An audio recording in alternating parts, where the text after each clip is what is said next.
Next collection అండి, చాలా అంటే చాలా మంచి కలెక్షన్. ఇది ఆన్లైన్ లో ఫుల్ కాస్ట్ అయితే ఉంది.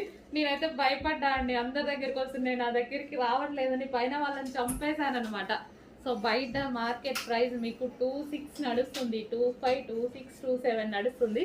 సో మన దగ్గర ప్రైస్ అయితే చూడండి, మంచి విస్కాస్ జార్జెట్. విస్కాస్కి వచ్చేసి మనకి ఇదంతా బ్రొకేడ్ అండ్ కింద వచ్చేసి లేస్ కూడా ఉంది. ఇది వచ్చేసి బ్లౌజ్ చాలా బాగుంటుందండి. ఇది వచ్చేసి హాఫ్ పట్టు, సాఫ్ట్ హాఫ్ పట్టు బ్లౌజ్ అనమాట.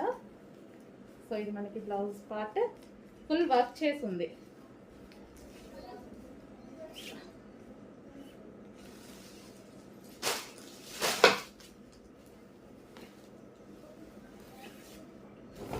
కంప్లీట్ గా ఇలా వర్క్ చేసింది చూడండి, ఫుల్ హ్యాండ్ వర్క్ చేసింది, నెక్ ప్యాటర్న్ మొత్తం వర్క్ చేసింది. నెక్స్ట్ శారీ చూద్దాము. ఇది ఓవరాల్ శారీ అండి.